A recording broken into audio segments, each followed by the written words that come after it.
This past weekend, I was on a 6.5 hour live broadcast with Alex Hormozi.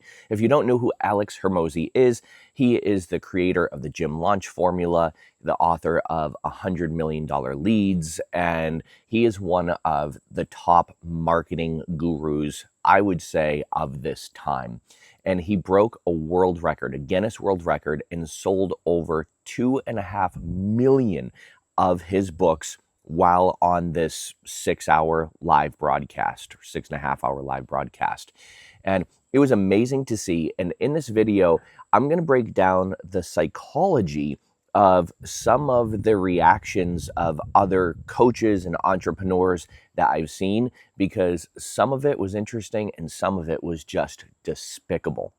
If you're new to me, my name is Dan Candel. I'm known worldwide as the Anxiety Relief Guy. If you're not new to me, welcome back. Great to have you back as part of the conversation. Great to have you here either way.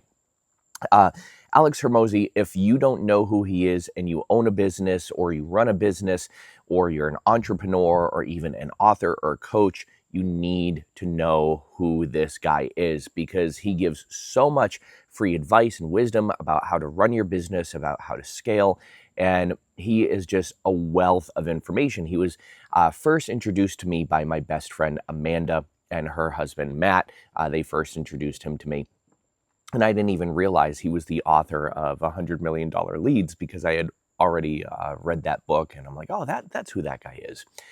So yesterday he did this 6 hour live event, and it was to sell his books. And first he started off the event. It was basically a 2 hour sales pitch in why you should buy 200 of his books to give away. And to buy 200 of his books, it was about $6,000. Now, he had over 100,000 people on this webcast live.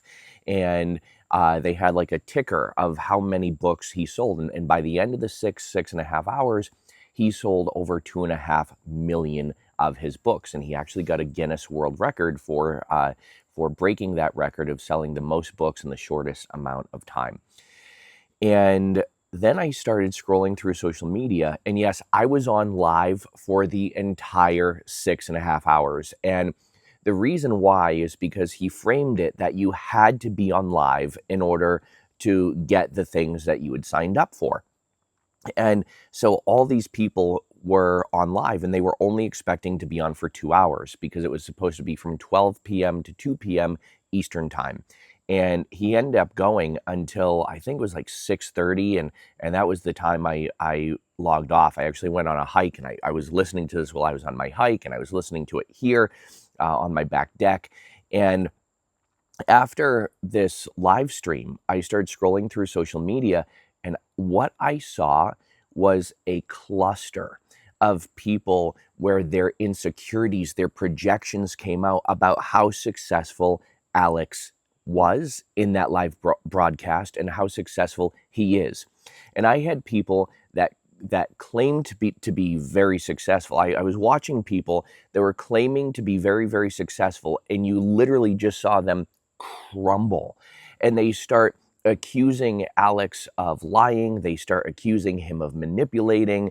They say that his web broadcast was wrong and that he used the wrong words. He used the word, you can pay $6,000 so we can donate 200 extra books, and every person that pays $6,000, we're going to donate 200 books. And people were going after the words he used, the strategies he used, and I look at these people, and every single person who complained about the tactics he used, about how successful he was. And some people are even saying, like, people are falling for his BS. People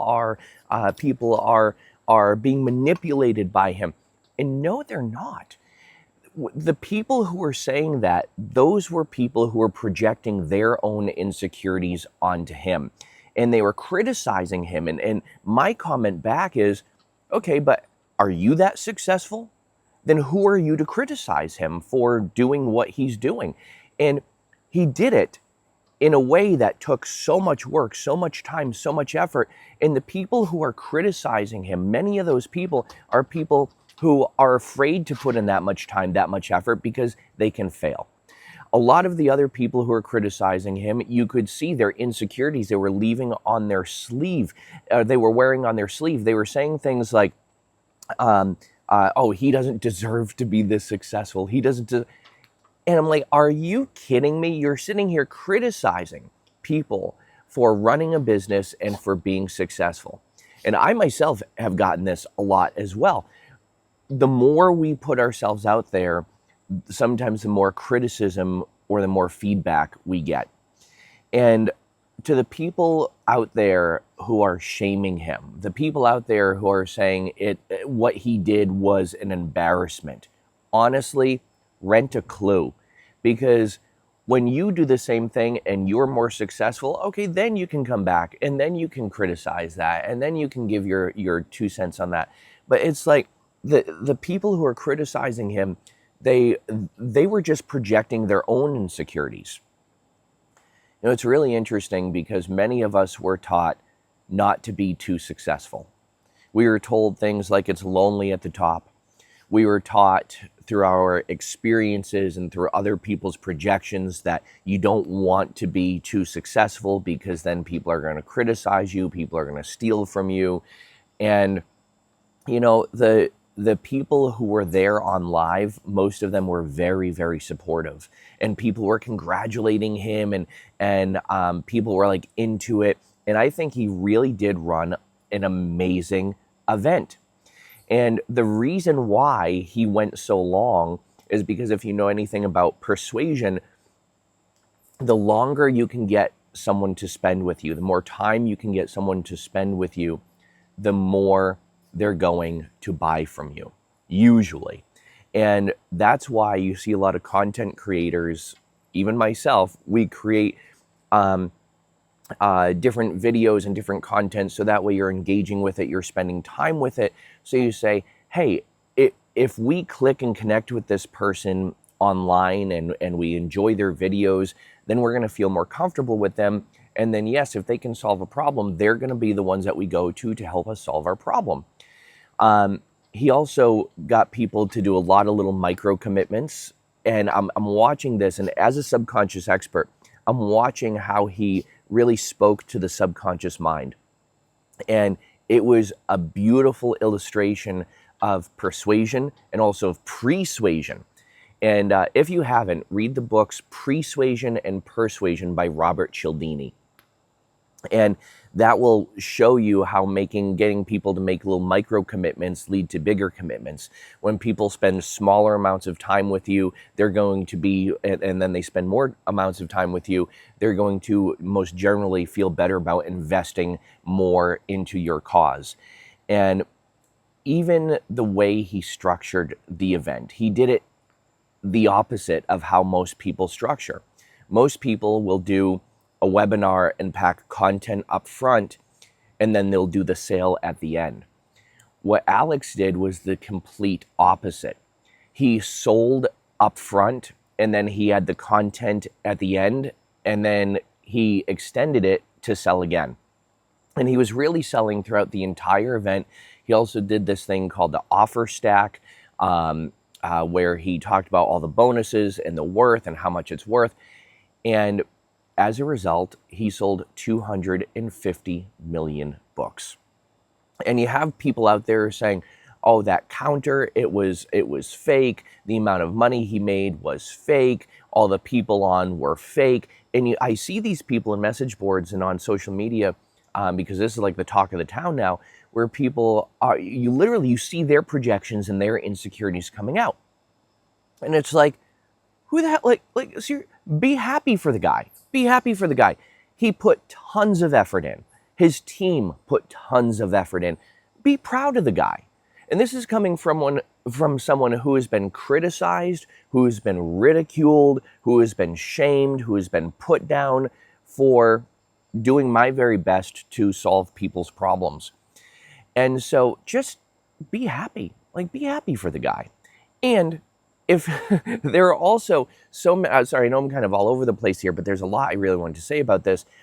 There were a lot of people in the comments on his live event saying, I really want this, but I can't afford the $6,000 to because if you bought 200 of his books, you got all of these bonuses, and they were only good on the live. And that's the one thing that was a little shady, is because now after the live, when all these bonuses were supposed to go away, if you invested in his $6,000 200 book offer, and he was giving you all this stuff to learn how to run your business differently and to really be daring and get out there. There were a lot of people saying that they couldn't afford it, and they couldn't afford that big package. And so he teamed up with a loan company called Affirm. And people were saying, oh, we can't use Affirm because it's not good in our country. And so there are a lot of objections, and he still broke a world record. Even though he had all these objections, he still broke a world record. You know why? Because of the effort, because the hustle, and because that's the way he dared to do something different. He dared to do something new. And for all those people out there who are criticizing him, for all those people out there, or I shouldn't say he dared to do something new. He dared to use what works. And he put it into practice, and not everybody is going to like it, but that's okay. Not everybody has to. But he broke a world record. And he broke a world record because of the hustle. He broke a world record because he put in the work. He broke a world record because he did things right. And people who are at the top often are the first people to get criticized. They're the first people to get shamed. And that's because they are an object of other people's projections and insecurities. So if you're the type of person who criticizes successful people, if you're the type of person who thinks people with money are evil, ask yourself where that belief came from. Ask yourself how you got to feel and think that way. And I can almost guarantee you that's probably the reason why you're not further ahead by now, because of those limiting beliefs, those projections. And as I was watching this, I was even becoming aware of some of my own projections. I'm like, holy crap! Like this is really awesome. And I'm like, anybody could do this. Anybody could do this. Could, but most don't. Most don't. And that's because of the limiting subconscious beliefs that we have. And a lot of these beliefs come from childhood. They come from our experiences. They come from our past programming. They come from what we've been told. They've come from parents, from family members, from teachers, from the education system. And so we have a lot of programming that holds us back, and it makes us, because it's human nature, it's a psychological phenomenon when we project our own insecurities on other people. So that's my rant about the 6.5 hour Alex Hormozi live web broadcast. I was on for the entire 6.5 hours. I know many other people who were as well. He said the bonuses were going to expire as soon as the live stops, but then I got multiple emails after, which again, good for him, multiple emails after saying that he's going to continue it on, and he's doing a bonus web broadcast to answer people's questions, and that the bonuses are going to be available, I believe, again after or during that live broadcast. So I think he structured it very, very well. I saw a lot of subconscious subtleties in how he was doing things and how he was literally speaking to people's subconscious minds. But then when the event is over, it gives people a chance to process. And this is where even some coaches I've hired to help me in their business, their insecurities came out massively because they were threatened. And you know what? I looked at some of these people and I'm like, wow, I kind of feel bad that I hired you. I feel a little bit ashamed that I hired you, because the things that you're saying about this guy show that you're not really as secure or as successful as you put off yourself to be. And so when other people are successful, a lot of times envy and jealousy comes out because it's a projection of the shadow and the side of us that we don't pull out enough, or that we don't integrate enough. I just did a whole workshop about this last week and it went great. And so a lot of people are just projecting onto Alex for being successful. Let me know what you thought of it if you were on that broadcast. Really interesting. If you were, did you invest in a $6,000 package? I did not. And you know why I didn't? Because I have so much content, so many courses that I have not yet gone through, so many books that I've not yet gone through. And last week I just started committing to another one, and I'm like, okay, I really want to go through this to automate my business a little bit more. So that's why I did not invest in the $6,000 package to donate 200 books to budding entrepreneurs. And do I have buyer's remorse? I'm sorry, do I have non-buyer's remorse? Do I wish I bought it? No, and it's still there if I wanted to. But here's the thing. The reason why a lot of people bought is because FOMO, fear of missing out. And that is one of the things that a lot of internet marketers, myself included, play on, is fear of missing out. And that's why we do one-time offers. That's why we do one-click upsells. That's why we have marketing funnels. But we don't do it to be sleazy. We don't do it to be sly or conniving or manipulative. We do it to help people, because we know when we play on some of those fears and insecurities that people have of missing out, people are going to buy, people are going to make a quick decision. And as long as the things that we have are going to help people out, guess what?